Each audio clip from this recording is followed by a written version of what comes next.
Welcome to Iqbal classes. Dear students, आज ये हमारा घटना चक्र भारतीय राज्य व्यवस्था एवं शासन सेट नंबर 17 है। इसमें हम सबसे पहले लोकपाल और महत्वपूर्ण आयोग से संबंधित प्रश्नों को देखेंगे। तो चलिए शुरू करते हैं आज का क्वेश्चन नंबर 1। तो हमारे देश के प्रथम लोकपाल कौन है? ऑप्शन ए न्यायाधीश सुबोध राणा, ऑप्शन बी न्यायाधीश पिनाकी चंद्र घोष, ऑप्शन सी न्यायाधीश बालाकृष्णन, ऑप्शन डी न्यायाधीश एच.एस. दत्तू। वन का राइट आंसर हो जाएगा ऑप्शन बी न्यायाधीश पिनाकी चंद्र घोष। चलिए नेक्स्ट क्वेश्चन देखते हैं। क्वेश्चन नंबर 2, भारत में लोकपाल एवं लोकायुक्त की स्थापना का सुझाव दिया था। ऑप्शन ए सरकारी आयोग ने, ऑप्शन बी प्रशासनिक सुधार आयोग ने, ऑप्शन सी विधि आयोग ने, ऑप्शन डी ठक्कर आयोग ने। 2 का राइट आंसर हो जाएगा ऑप्शन बी प्रशासनिक सुधार आयोग ने। चलिए नेक्स्ट क्वेश्चन देखते हैं। क्वेश्चन नंबर 3, सही उत्तर चुने। राज्य स्तर पर लोक आयुक्त की नियुक्ति की सर्वप्रथम अनुशंसा किसने की थी? ए भारत का प्रशासनिक सुधार आयोग 1966-70, बी संथानम समिति, सी राजस्थान प्रशासनिक सुधार समिति, डी द्वितीय प्रशासनिक सुधार आयोग। 3 का राइट आंसर हो जाएगा ऑप्शन ए राजस्थान प्रशासनिक सुधार समिति। चलिए नेक्स्ट क्वेश्चन देखते हैं। क्वेश्चन नंबर 4, ओम वुड्समैन का भारतीय प्रतिमान है? ए लेखपाल, बी तहसीलदार, सी राज्यपाल, डी लोकपाल। 4 का राइट आंसर हो जाएगा ऑप्शन डी लोकपाल। चलिए नेक्स्ट क्वेश्चन देखते हैं। क्वेश्चन नंबर 5, निम्न में से किस आयोग या समिति ने स्थानीय संस्था ओम्बुड्समैन बनाने का सुझाव दिया? ऑप्शन ए प्रथम प्रशासनिक सुधार आयोग, ऑप्शन बी द्वितीय प्रशासनिक सुधार आयोग, सी बलवंत राय मेहता समिति, डी अशोक मेहता समिति। 5 का राइट आंसर हो जाएगा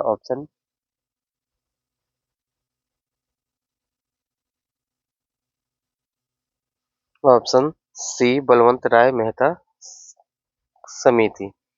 चलिए नेक्स्ट क्वेश्चन देखते हैं। क्वेश्चन नंबर 6, प्रशासनिक सुधार आयोग जिसने पहली बार लोकपाल तथा लोकायुक्त बनाने की संस्तुति की थी के अध्यक्ष थे? ए मोरारजी देसाई, बी के संथानम, सी चौधरी चरण सिंह, डी बाबू जगजीवन राम। 6 का राइट आंसर हो जाएगा ऑप्शन ए मोरारजी देसाई। चलिए नेक्स्ट क्वेश्चन देखते हैं। क्वेश्चन नंबर 7, संसद में पहला लोकपाल विधेयक कब रखा गया था?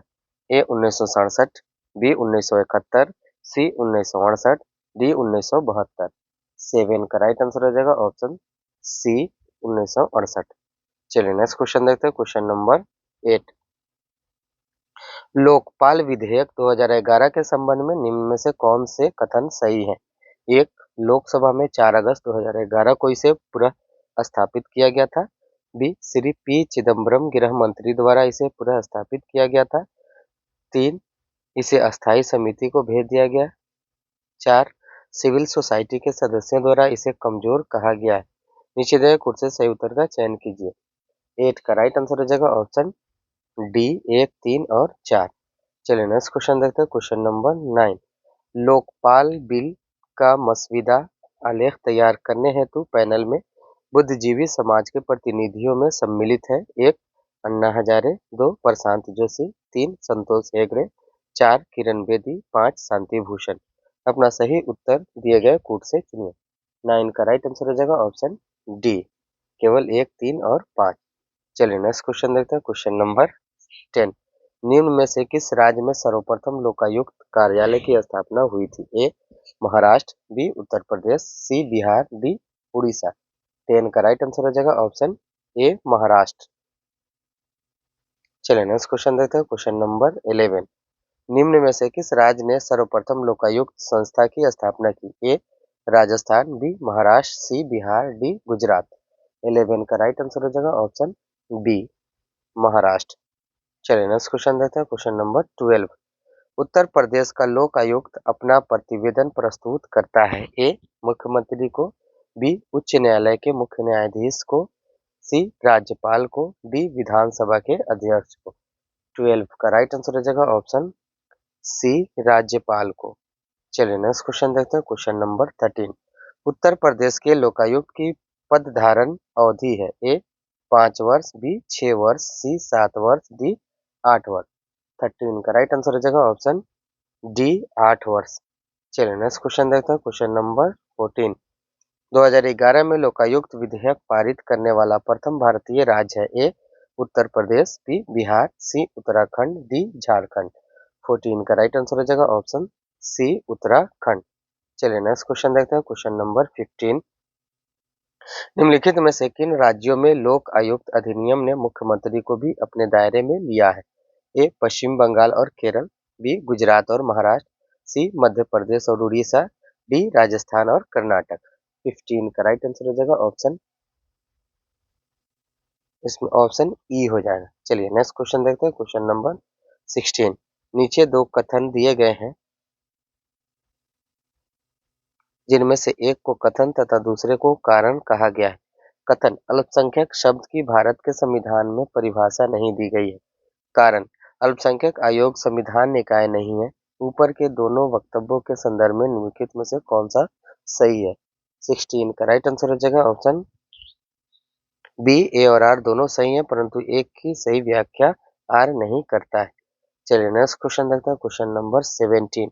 भारत में अल्पसंख्यकों के विषय में निम्नलिखित कथनों पर विचार कीजिए। एक, भारत सरकार ने 5 समुदायों तथा मुसलमानों, सिखों, ईसाइयों, बौद्धों और पारसियों को अल्पसंख्यकों के रूप में अनुसूचित किया है।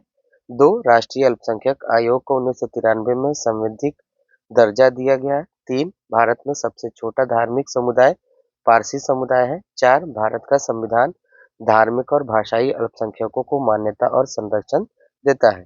उपर्युक्त कथनों में से कौन से सही हैं। 17 का राइट आंसर हो जाएगा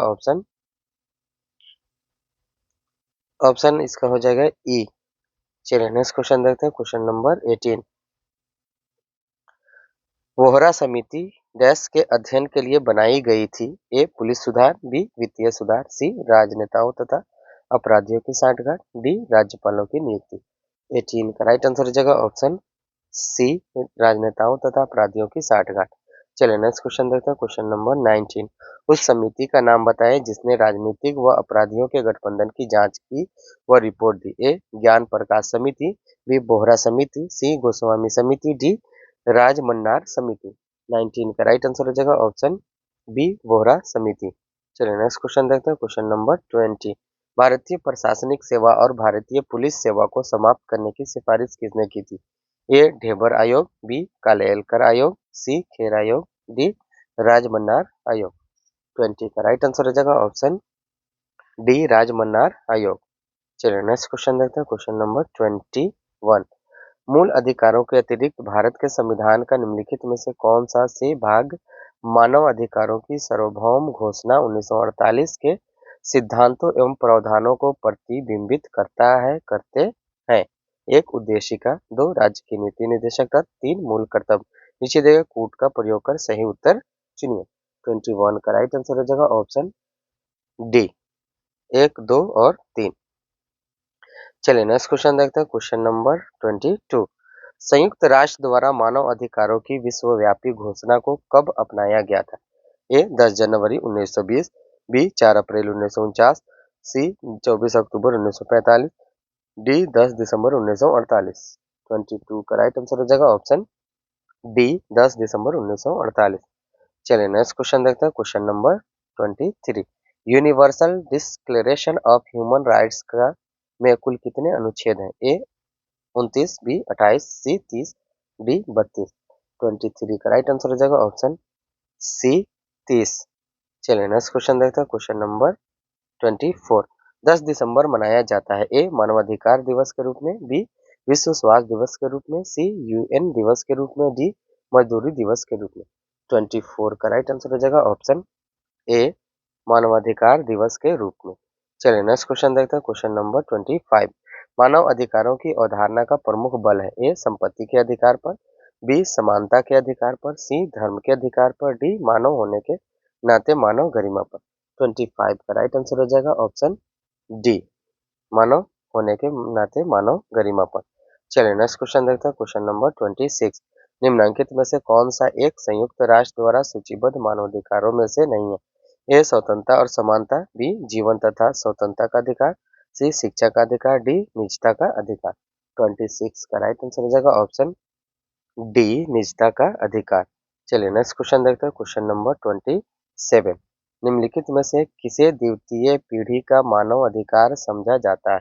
ए काम का अधिकार, बी शिक्षा का अधिकार, सी स्वतंत्रता का अधिकार, डी समता का अधिकार। 27 का राइट आंसर हो जाएगा ऑप्शन ए तथा बी दोनों। चलिए नेक्स्ट क्वेश्चन देखते हैं, क्वेश्चन नंबर 28। सभी प्रकार के सामाजिक विभेद का उन्मूलन मानवाधिकार की किस पीढ़ी के अंतर्गत आता है? ए पहली पीढ़ी, बी दूसरी पीढ़ी, सी तीसरी पीढ़ी, डी चौथी पीढ़ी। 28 का राइट आंसर हो जाएगा ऑप्शन बी दूसरी पीढ़ी। चलिए नेक्स्ट क्वेश्चन देखते हैं, क्वेश्चन नंबर 29। निम्नलिखित कथनों पर विचार कीजिए।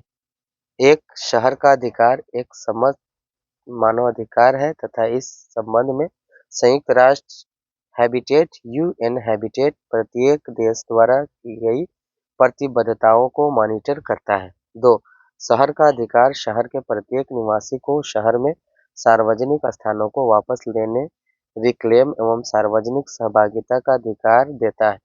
3 शहर का अधिकार का आशय है कि राज्य शहर की अनाधिकृत बस्तियों को किसी भी लोक सेवा अथवा सुविधा से वंचित नहीं। उपर्युक्त कथनों में से कौन सा से सही है? यह है 29 का राइट आंसर हो जाएगा ऑप्शन डी 2 और 3। चलिए नेक्स्ट क्वेश्चन देखते हैं, क्वेश्चन नंबर 30।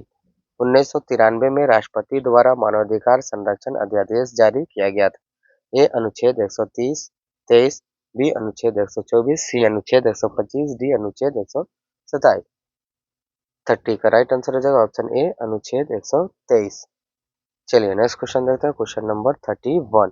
भारत में मानवाधिकार संरक्षण अधिनियम कब लागू हुआ? ए 1990 में, बी 1991 में, सी 1992 में, डी 1993 में। 31 का राइट आंसर हो जाएगा ऑप्शन डी 1993 में। चलिए नेक्स्ट क्वेश्चन देखते हैं, क्वेश्चन नंबर 32।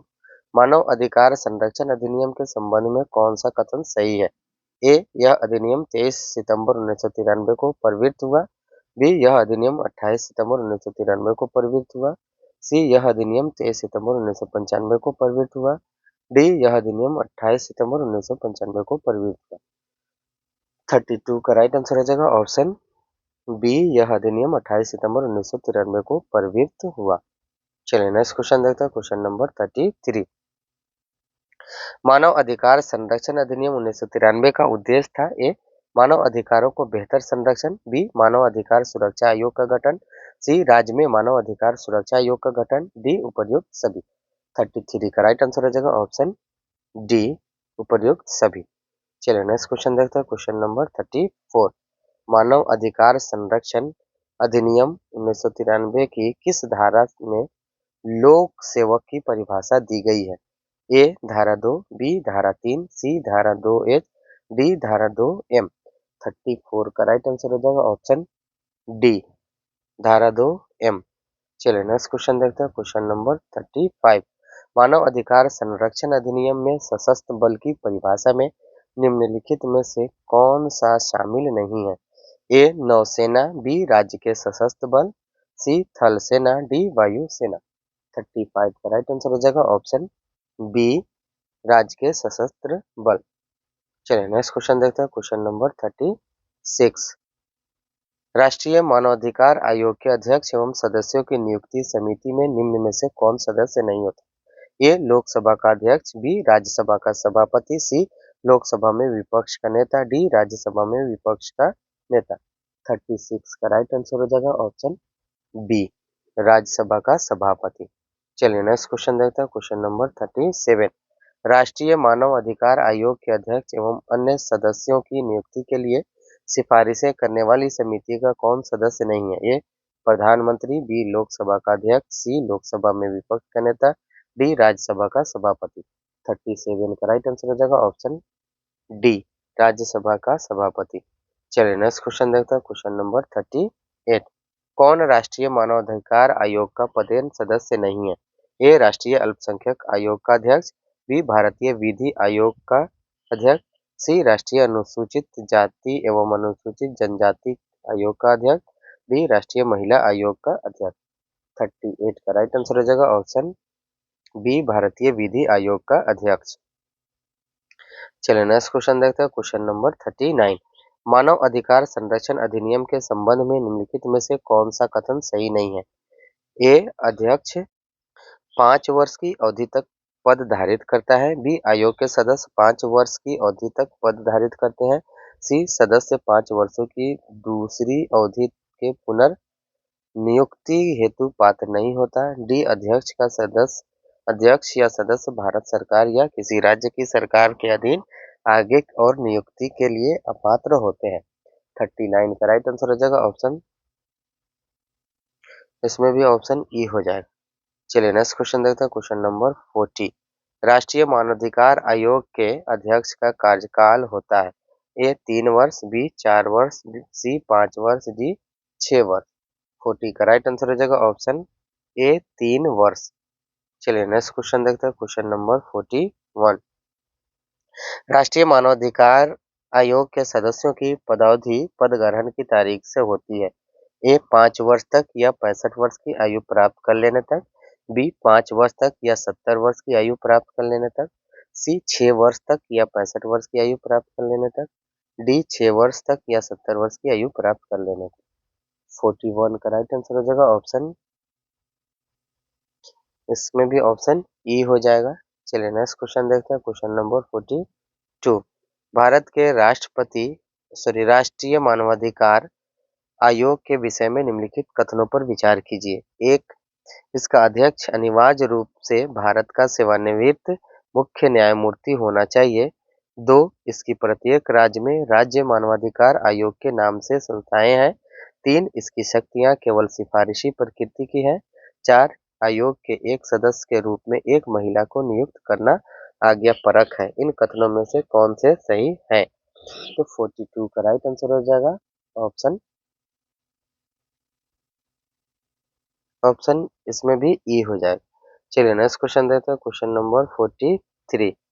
निम्न पर विचार कीजिए और नीचे दिए गए कूट से सही उत्तर का चयन कीजिए। कथन, राष्ट्रीय मानवाधिकार आयोग का अध्यक्ष वह व्यक्ति होता है जो भारत का मुख्य न्यायाधीश रह चुका हो। कारण, उस आयोग के अध्यक्ष का कार्यकाल 5 वर्ष अथवा 70 वर्ष की आयु पर्यंत पर जो भी पहले हो धारित करता है। 43 का राइट आंसर हो जाएगा ऑप्शन डी, ए तथा आर दोनों गलत है। चलिए नेक्स्ट क्वेश्चन देखते हैं, क्वेश्चन नंबर 44। राष्ट्रीय मानवाधिकार आयोग अधिनियम 1993 के अनुसार निम्नलिखित में से कौन एक इस आयोग का अध्यक्ष बन सकता है?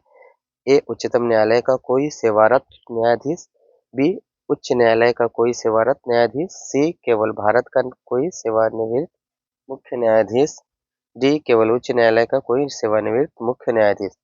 44 का राइट आंसर हो जाएगा ऑप्शन ई। चलिए नेक्स्ट क्वेश्चन देखते हैं, क्वेश्चन नंबर 45। भारत में राष्ट्रीय मानवाधिकार आयोग का वर्तमान अध्यक्ष कौन है? ए न्यायमूर्ति एस राजेंद्र बाबू, बी न्यायमूर्ति एच एल दत्तू, सी न्यायमूर्ति के बालकृष्णन, डी न्यायमूर्ति ए एस आनंद। 45 का राइट आंसर हो जाएगा ऑप्शन, इसमें भी ऑप्शन ई हो जाएगा। चलिए नेक्स्ट क्वेश्चन देखते हैं, क्वेश्चन नंबर 46। निम्नलिखित में से कौन राजस्थान राज्य मानव अधिकार आयोग के अध्यक्ष पद पर नियुक्ति हेतु अधिकृत है? ए मुख्य सचिव स्तर का अधिकारी, बी उच्च न्यायालय का मुख्य न्यायाधीश, सी प्रमुख समाजसेवी व्यक्ति, डी पुलिस महानिदेशक स्तर का अधिकारी। 46 का राइट आंसर हो जाएगा ऑप्शन बी उच्च न्यायालय का मुख्य न्यायाधीश। चलिए नेक्स्ट क्वेश्चन देखते हैं, क्वेश्चन नंबर 47। राज्य मानव अधिकार आयोग के अध्यक्ष और सदस्यों की नियुक्ति इनमें से किसके द्वारा की जाती है? ए राष्ट्रपति, बी राज्यपाल, सी उच्च न्यायालय के मुख्य न्यायमूर्ति, डी उपरोक्त में से कोई नहीं।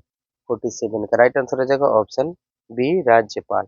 चलिए नेक्स्ट क्वेश्चन देखते हैं, क्वेश्चन नंबर 48। राज्य मानव अधिकार आयोग के अध्यक्ष एवं सदस्यों की नियुक्ति की जाती है। ए राज्यपाल द्वारा, बी राष्ट्रपति द्वारा, सी संबंधित राज्य के उच्च न्यायालय के मुख्य न्यायाधीश द्वारा, डी भारत के मुख्य न्यायाधीश द्वारा। 48 का राइट आंसर हो जाएगा ऑप्शन ए राज्यपाल द्वारा। चलिए नेक्स्ट क्वेश्चन देखते हैं, क्वेश्चन नंबर 49। राज्य मानवाधिकार आयोग के अध्यक्ष और सदस्यों की नियुक्ति के नामों की सिफारिश करने वाली समिति में कौन शामिल नहीं है? ए. मुख्यमंत्री, बी. विधानसभा का अध्यक्ष, सी. गृह मंत्रालय के प्रभारी, डी. राज्यपाल। 49 का राइट आंसर हो जाएगा ऑप्शन डी, राज्यपाल। चलिए नेक्स्ट क्वेश्चन देखते हैं, क्वेश्चन नंबर 50। राज्य मानवाधिकार आयोग के सदस्य के रूप में उच्च न्यायालय का कोई आसीन न्यायाधीश या कोई आसीन जिला न्यायाधीश किसके परामर्श के पश्चात नियुक्त किया जा सकता है? ए. राज्यपाल, बी. संबंधित राज्य के उच्च न्यायालय के मुख्य न्यायाधीश, सी. भारतीय उच्चतम न्यायालय के मुख्य न्यायाधीश, डी. राष्ट्रपति। 50 का राइट आंसर हो जाएगा ऑप्शन बी, संबंधित राज्य के उच्च न्यायालय के मुख्य न्यायाधीश। चलिए नेक्स्ट क्वेश्चन देखते हैं, क्वेश्चन नंबर 51। राज्य आयोग के अध्यक्ष के पद पर हुई रिक्ति की दशा में किसी एक सदस्य को अध्यक्ष के रूप में कार्य करने के लिए प्राधिकृत करने की शक्ति किसे है? ए. उच्च न्यायालय के मुख्य न्यायाधीश, बी. राष्ट्रपति, सी. राष्ट्रीय मानव अधिकार आयोग के अध्यक्ष, डी. राज्यपाल। 51 का राइट आंसर हो जाएगा ऑप्शन डी, राज्यपाल। चलिए नेक्स्ट क्वेश्चन देखते हैं, क्वेश्चन नंबर 52।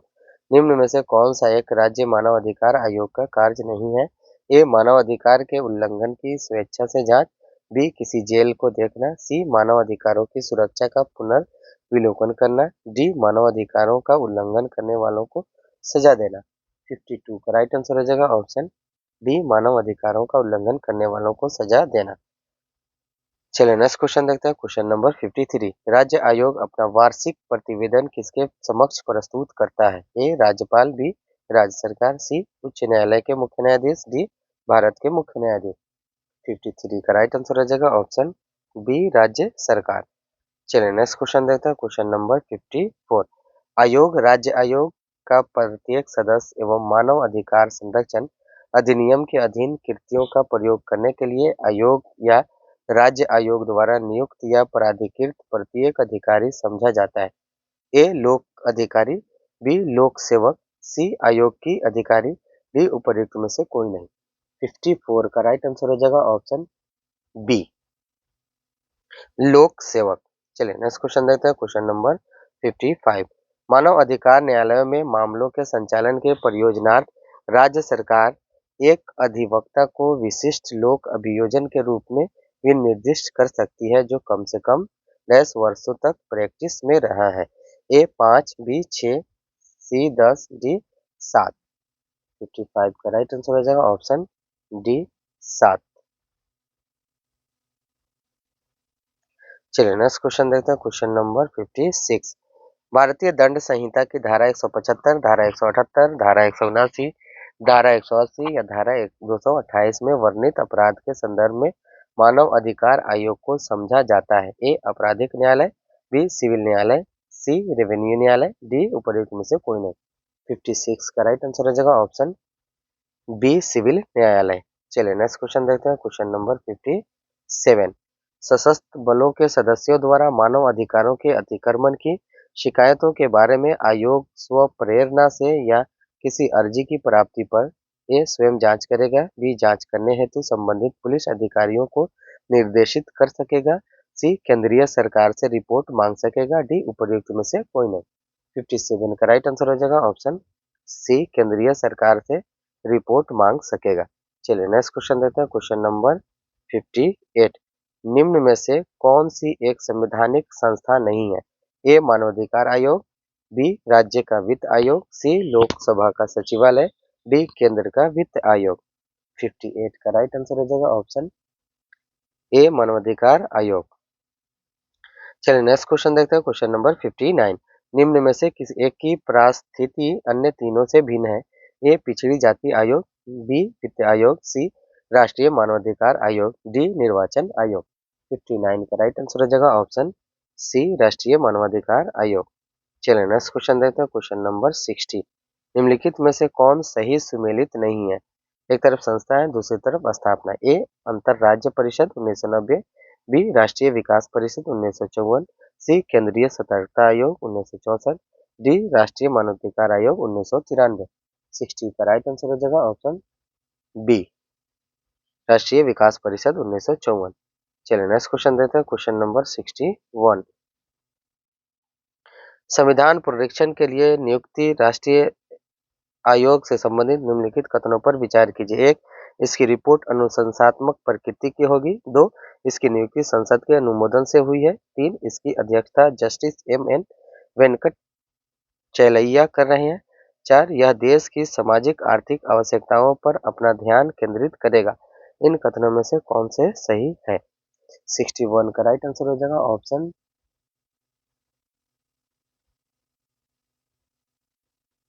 बी, 1 तथा 3। चलिए नेक्स्ट क्वेश्चन देखते हैं। Question number 62। संविधान समीक्षा आयोग जिसे फरवरी 2000 में गठित किया गया के अध्यक्ष हैं? A. M N Venkat Chelaiah, B. R S Sarkaria, C. Krishna Iyer, D. Fatima Bibi. 62 का राइट आंसर हो जाएगा option A. M N Venkat Chelaiah. चलिए नेक्स्ट क्वेश्चन देखते हैं। Question number 63। केंद्रीय प्रदूषण नियंत्रक बोर्ड का अध्यक्ष कौन है? ए. राष्ट्रपति, बी. उपराष्ट्रपति, सी. प्रधानमंत्री, डी. पर्यावरण मंत्री। 63 का राइट आंसर हो जाएगा ऑप्शन ए। चलिए नेक्स्ट क्वेश्चन देखते हैं। Question number 64। स्वर्ण सिंह समिति ने जिस प्रश्न पर विचार किया वह था? ए. जम्मू कश्मीर के प्रतिरूप, पंजाब को अधिक स्वायत्तता, बी. भारत के लिए राष्ट्रपति मूलक शासन की उपयुक्तता, सी. मूल अधिकारों की तुलना में निदेशक तत्वों को अग्रता, डी. प्रशासनिक सुधार। 64 का राइट आंसर हो जाएगा ऑप्शन सी, मूल अधिकारों की तुलना में निदेशक तत्वों को अग्रता। चलिए नेक्स्ट क्वेश्चन देखते हैं। Question number 65। केंद्रीय सतर्कता आयोग की स्थापना किसकी अनुशंसा पर की गई? ए. गोरवाला प्रतिवेदन, बी. कृपलानी समिति, सी. संस्थानम समिति, डी. भारतीय प्रशासनिक सुधार आयोग। 65 का राइट आंसर हो जाएगा ऑप्शन सी, संस्थानम समिति। चलिए नेक्स्ट क्वेश्चन देखते हैं। Question number 66। भारतीय संविधान का कौन सा अनुच्छेद केंद्रीय सतर्कता आयोग का वर्णन करता है? ए. अनुच्छेद 268, बी. अनुच्छेद 280, सी. अनुच्छेद 276, डी. उपर्युक्त में से कोई नहीं। 66 का राइट आंसर हो जाएगा ऑप्शन डी, उपर्युक्त में से कोई नहीं। चलिए नेक्स्ट क्वेश्चन देखते हैं। Question number 67। निम्नलिखित में से कौन सा युग्म सही सुमेलित नहीं है? एक तरफ संस्था है, दूसरी तरफ स्थापना का वर्ष है। ए. केंद्रीय अन्वेषण ब्यूरो 1963, बी. केंद्रीय सतर्कता आयोग 1964, सी. भ्रष्टाचार निरोधक कानून 1985, डी. प्रवर्धन निदेशालय 2000। 67 का राइट आंसर हो जाएगा ऑप्शन सी तथा डी। चलिए नेक्स्ट क्वेश्चन देखते हैं। Question number 68। मंडल आयोग जिसके प्रस्ताव ने अक्षुण्ण विवाद का सूत्रपात किया है को गठित करने वाले थे? ए. इंदिरा गांधी, बी. मोरारजी देसाई, सी. राजीव गांधी, डी. विश्वनाथ प्रताप सिंह। 68 का राइट आंसर हो जाएगा ऑप्शन बी, मोरारजी देसाई। चलिए नेक्स्ट क्वेश्चन देखते हैं। Question number 69। मंडल आयोग रिपोर्ट किस वर्ष प्रस्तुत की गई? ए. 1990, बी. 1983, सी. 1980, डी. 1977। 69 का राइट आंसर हो जाएगा ऑप्शन सी, 1980। चलिए नेक्स्ट क्वेश्चन देखते हैं। Question number 70। वर्ष 1990 में अनुसूचित जाति एवं जनजाति राष्ट्रीय आयोग की रिपोर्ट के अनुसार अनुसूचित जाति एवं जनजाति के अत्याचार का कारण नहीं है? ए. भूमि निर्वसन, बी. बंधुआ मजदूरी, सी. ऋणग्रस्तता, डी. धार्मिक कारण। 70 का राइट आंसर हो जाएगा ऑप्शन डी, धार्मिक कारण। चलिए नेक्स्ट क्वेश्चन देखते हैं। Question number 71। भारत के संविधान के निम्नलिखित में से किस अनुच्छेद के अंतर्गत संघ लोक सेवा आयोग और राज्य लोक सेवा आयोग का प्रावधान किया गया है? ए. अनुच्छेद 315, बी. अनुच्छेद 323, सी. अनुच्छेद 215, डी. अनुच्छेद 226। 71 का राइट आंसर हो जाएगा ऑप्शन ए, अनुच्छेद 315। चलिए नेक्स्ट क्वेश्चन देखते हैं। Question number 72। भारत के संघ लोक सेवा आयोग के लिए निम्न में से कौन सही है? ए. यह राज्य लोक सेवा आयोग का निरीक्षण करता है, बी. इसका राज्य लोक सेवा आयोग से कोई लेना देना नहीं है, सी. इसके सारे सदस्य राज्य लोक सेवा आयोग से लिए जाते हैं, डी. यह राज्य लोक सेवा आयोगों को वार्षिक दिशा निर्देश भेजता है। 72 का राइट आंसर हो जाएगा ऑप्शन बी, इसका राज्य लोक सेवा आयोग से कोई लेना देना नहीं है। चलिए नेक्स्ट क्वेश्चन देखते हैं। Question number 73। निम्नलिखित में से कौन सही है? संघ लोक सेवा आयोग एक ए. नियामक संगठन है, बी. वैधानिक संगठन है, सी. संसदीय अध्यादेश से स्थापित है, डी. संवैधानिक संगठन है। 73 का राइट आंसर हो जाएगा ऑप्शन डी, संवैधानिक संगठन है। चलिए नेक्स्ट क्वेश्चन देखते हैं। Question number 74। संघ लोक सेवा आयोग अपना वार्षिक प्रतिवेदन सौंपता है। ए प्रधानमंत्री को, बी राष्ट्रपति को, सी लोकसभा के अध्यक्ष को, डी गृह मंत्री। 74 का राइट आंसर हो जाएगा ऑप्शन बी राष्ट्रपति को। चलिए नेक्स्ट क्वेश्चन देखते हैं। Question number 75। दो या अधिक राज्यों के लिए एक संयुक्त राज्य लोक सेवा आयोग की स्थापना की जा सकती है। ए यदि संबंधित राज्य इस संबंध में करार करते हैं। बी संसद विधि द्वारा संयुक्त राज्य लोक सेवा आयोग नियुक्त करता है। सी ए तथा बी दोनों, डी उपरोक्त में से कोई नहीं। 75 का राइट आंसर हो जाएगा ऑप्शन सी ए तथा बी दोनों। चलिए नेक्स्ट क्वेश्चन देखते हैं। Question number 76। सही विकल्प चुनें। दो अथवा दो से अधिक राज्यों के लिए संयुक्त लोक सेवा आयोग अध्यक्ष की नियुक्ति कौन करता है। ए भारत के राष्ट्रपति के द्वारा, बी संबंधित राज्यपालों की सिफारिश पर भारत के राष्ट्रपति के द्वारा, सी सबसे बड़े राज्य के राज्यपाल के द्वारा, डी सभी संबंधित राज्यों के राज्यपालों की समिति द्वारा। 76 का राइट आंसर हो जाएगा ऑप्शन ए भारत के राष्ट्रपति द्वारा। चलिए नेक्स्ट क्वेश्चन देखते हैं। Question number 77। राज्य लोक सेवा आयोग का अध्यक्ष किसके द्वारा नियुक्त किया जाता है। ए संघ लोक सेवा आयोग के अध्यक्ष, बी भारत के राष्ट्रपति, सी राज्य के राज्यपाल, डी मुख्यमंत्री, ई उपरोक्त में से कोई नहीं, उपरोक्त में से एक से अधिक। 77 का राइट आंसर हो जाएगा ऑप्शन सी राज्य के राज्यपाल। चलिए नेक्स्ट क्वेश्चन देखते हैं। Question number 78। राज्य लोक सेवा आयोग के सदस्यों की नियुक्ति किसके द्वारा की जाती है। ए राष्ट्रपति, बी राज्यपाल, सी अध्यक्ष संघ लोक सेवा आयोग, डी अध्यक्ष राज्य लोक सेवा आयोग। 78 का राइट आंसर हो जाएगा ऑप्शन बी राज्यपाल। चलिए नेक्स्ट क्वेश्चन देखते हैं। Question number 79। संविधान के किस अनुच्छेद के अंतर्गत लोक सेवा आयोग के सदस्य को हटाया जा सकता है। ए 315, बी 316, सी 317, डी 318। 79 का राइट आंसर हो जाएगा ऑप्शन सी 317। चलिए नेक्स्ट क्वेश्चन देखते हैं। Question number 80। राज्य लोक सेवा आयोग के सदस्य को हटाया जा सकता है। ए विधानसभा में महाभियोग के आधार पर राज्यपाल द्वारा, बी उच्चतम न्यायालय की जांच के पश्चात राज्यपाल द्वारा, सी उच्चतम न्यायालय की जांच के पश्चात राष्ट्रपति द्वारा, डी उच्च न्यायालय की जांच के पश्चात राज्यपाल द्वारा। 80 का राइट आंसर हो जाएगा ऑप्शन सी उच्चतम न्यायालय की जांच के पश्चात राष्ट्रपति द्वारा। चलिए नेक्स्ट क्वेश्चन देखते हैं। Question number 81। निम्न में से कौन से पदाधिकारियों को हटाने में संसद की कोई भूमिका नहीं होती है। एक उच्च न्यायालय के न्यायाधीशों को, दो उच्चतम न्यायालय के न्यायाधीशों को, तीन अध्यक्ष संघ लोक सेवा आयोग, चार भारत के नियंत्रक और महालेखा परीक्षक। नीचे दिए गए कोड से सही उत्तर का चुनाव कीजिए। 81 का राइट आंसर हो जाएगा ऑप्शन डी केवल तीन। चलिए नेक्स्ट क्वेश्चन देखते हैं। Question number 82। निम्न में से किस मामले में राज्य लोक सेवा आयोग से परामर्श नहीं लिया जाता है। ए सिविल सेवा के लिए भर्ती की पद्धति पर, बी सिविल सेवाओं की नियुक्ति के अनुसरण लिए जाने वाले सिद्धांतों पर, सी सिविल सेवाओं में पदोन्नति, प्रोन्नति एवं एक सेवा से दूसरी सेवा में अंतरण के लिए अनुसरण के लिए जाने वाले सिद्धांतों पर, डी सिविल सेवाओं का स्थानांतरण पर। 82 का राइट आंसर हो जाएगा ऑप्शन डी सिविल सेवाओं का स्थानांतरण पर। चलिए नेक्स्ट क्वेश्चन देखते हैं। Question number 83।